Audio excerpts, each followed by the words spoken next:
Nah, di dalam negeri juga kemarin rame ya soal apa namanya, entah guyonan entah apalah yang disampaikan oleh utusan khusus Presiden bidang toleransi beragama Miftah Habibur Rahman ya.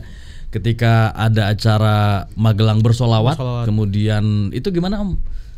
Jadi saat itu pendakwah Miftah Maulana Habibur Rahman sedang berdakwah, kemudian di tengah kerumunan jamaah gitu ada orang yang mungkin pedagang gitu, mungkin ramai segala macam, tapi ada satu pedagang yang kemudian jemaah meminta para kiai yang ada di depan untuk memborong jajanannya para penjual teh itu. Kemudian Miftah melakukan guyonan yang dianggap menghina Pak Suhanji namanya, mengolok-olok yang melakukan jualan yang sebenarnya itu kan halal dan berkah gitu untuk keluarga gitu, mengeluarkan kata-kata yang tidak pantas gitu.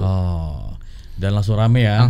Dan ini menarik simpati publik ya, yang banyak orang yang merasa miris gitu, seorang tokoh ulama yang juga sebagai pejabat publik mengeluarkan perkataan yang tidak pantas. Dan akhirnya banyak yang bantu, ada yang bantu 100 juta, ada yang mau mengumrohkan ya, macam-macam. Dan desakan publik muncul sekarang untuk Pak Prabowo memberhentikan atau memecat Miftah dari posisinya sebagai utusan presiden.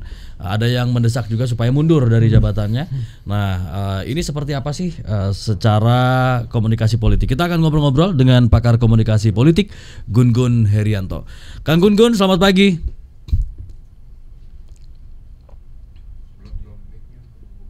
Kang Gun Gun, nampaknya masih di mute ya?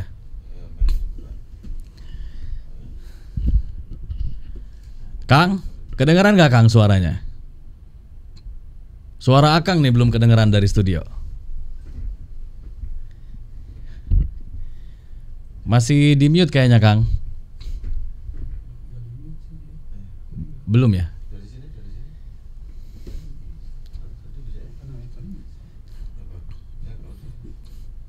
Oke, Kang Gun Gun nih udah di tanah air atau masih di Berlin? Aduh, belum kedengeran nih Kang. Kalau Kang Gun Gun dari Berlin, saya dari Berlan.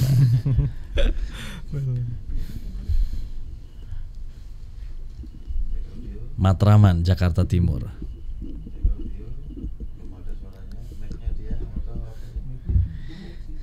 Oke, sambil nunggu ya, ini ada komen lagi nih dari Pak Afan tentang darurat militer di Korsel dan lelaki dewasa ikut wamil, maka bisa clash dong antara tentara reguler yang melaksanakan darurat militer dengan para wamil. Para wamil tinggal disuplai senjata, jadi dah perang dalam negeri. Ada potensi gitu ya? Iya. Mungkin aja ya. Mungkin aja sih. Oke, ada Pak Levi, kan udah ada sodetan Ciliwung Bang. Oh, yang di itu ya, di Kampung Melayu itu ya. Iya. BKT lumayan ini nggak sih berpengaruh untuk menangani banjir? Cukup berpengaruh ya, bagaimanapun cukup berpengaruh itu. Dengan debit air yang tinggi bisa menampung sekian banyak air kan. Dan sekarang banjir TikTokers ya di situ ya, yang pada banyak konten, yang karaoke, pada konser. Ini kayaknya udah kedengeran nih Kang Gun Gun nih. Kang Gun Gun, kemarin kan ramai ya Kang ya, Miftah Habibur Rahman, utusan khusus presiden yang dalam dakwahnya dalam satu acara di Magelang mengolok-olok seorang pedagang minuman ya, pedagang es teh keliling. Terus keduanya sudah saling memaafkan ya, sudah saling mengunjungi. Miftah juga sudah meminta maaf, tapi kemudian ada desakan mundur atau misalnya meminta juga masyarakat meminta Pak Prabowo untuk memecat katanya Miftah.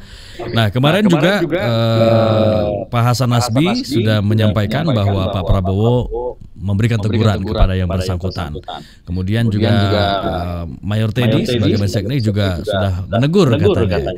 Sehingga akhirnya Miftah langsung mendatangi Pak Sun Haji dan menyampaikan permohonan maaf baik secara langsung maupun tidak langsung. Kemudian dibalaslah kunjungannya oleh Pak Sun Haji. Nah, bagaimana Kang Gun melihat hal ini? Ya, pernyataan permohonan maaf itu sudah seharusnya dilakukan, ya kan? Tetapi dalam komunikasi ada yang disebut dengan karakter irreversible, sesuatu yang sudah dinyatakan tidak bisa ditarik lagi, gitu ya. Jadi permohonan maaf satu sisi ya memang sudah seharusnya. Tetap harus dilakukan. Tapi itu juga akan ada memori kolektif yang melekat pada persepsi halayak, ya. Makanya kemudian disitulah pentingnya kehati-hatian bagi seluruh orang dalam jabatan publiknya untuk kemudian mengelola komunikasi mereka.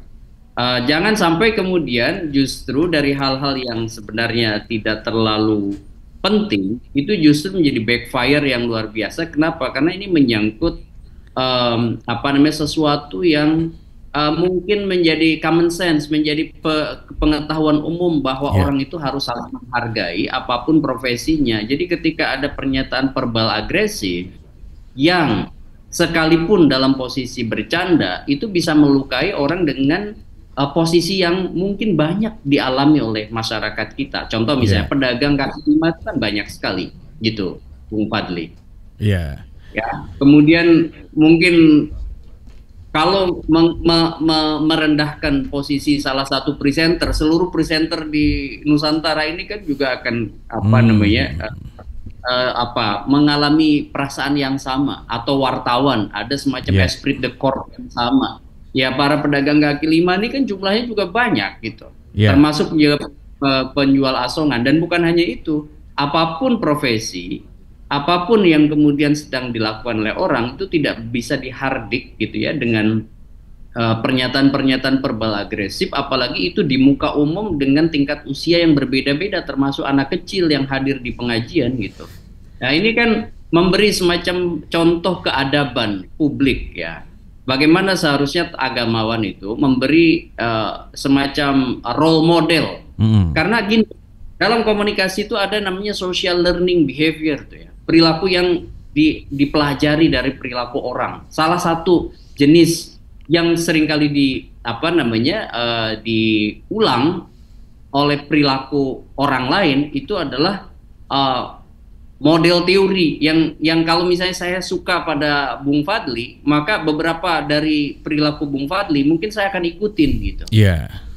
Itu modeling kayak gitu itu kan biasanya dimiliki hak khususnya atau kesempatannya itu oleh mereka yang menjadi pemuka, menjadi opinion maker, menjadi opinion leader, termasuk para pendakwah, termasuk para pejabat. Jadi kalau misalnya Gus Miftah punya banyak sekali orang yang mengikuti, bisa saja di antara para pengikutnya itu akan mengcopy paste atau mengcopycat perilaku. Misalnya ini canda-canda yang juga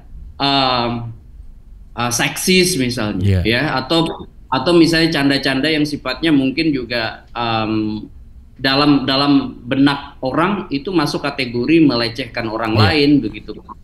Nah, kayak gitu menurut saya perlu menjadi bahan yang penting bagi saudara Miftah itu kemudian berefleksi lah bahwa sebagai role model, menurut saya harus menampilkan role model yang baik gitu, terutama bagi orang dengan strata umur dan strata pendidikan yang berbeda-beda.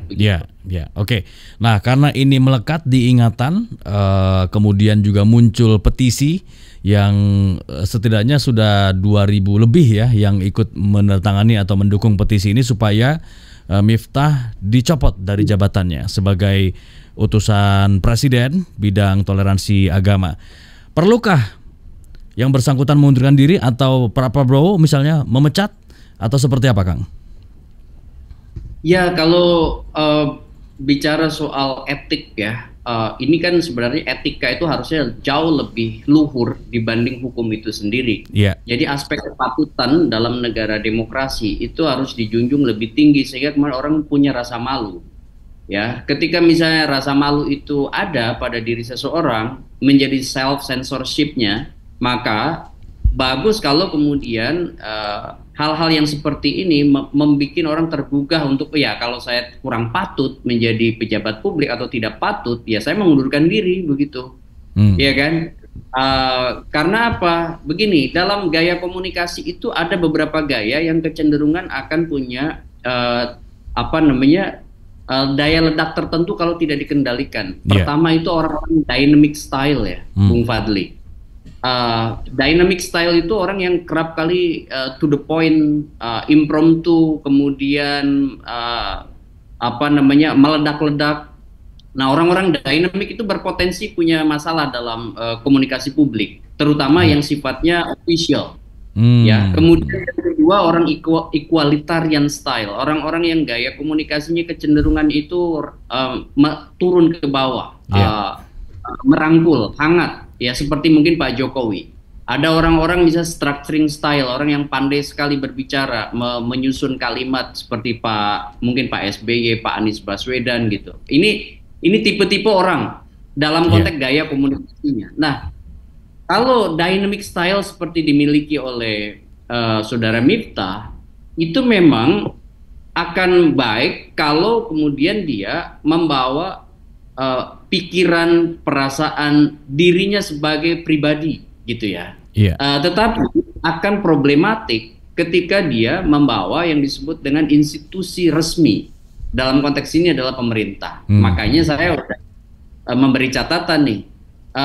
Dalam konteks komunikasi politik dan sekaligus komunikasi publik, orang-orang bertipe dynamic style itu harus dimitigasi dengan sangat baik. Karena kalau enggak, hal-hal seperti ini akan juga muncul besok, lusa, atau kemudian hari tanpa ada kemudian kontrol atau rentang kendali yang memadai dari institusi ataupun pimpinan di atasnya. Dalam konteks ini karena Saudara Miftah sekarang menjadi bagian dari pemerintah ya, untuk urusan kerukunan beragama, maka tentu ini juga menjadi tanggung jawab Presiden. Oleh karena itu, sebelum misalnya, ini kan baru satu kali ya yang meledak.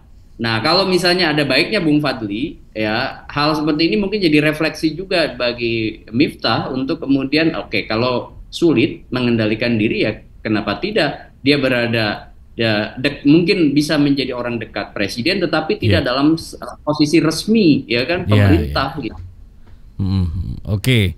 Artinya memang harus sadar posisi ya. Oke, kita sama-sama ikuti kelanjutan nanti akan seperti apa. Kang Gunggun, terima kasih sudah bersama Morning Zone pagi hari ini.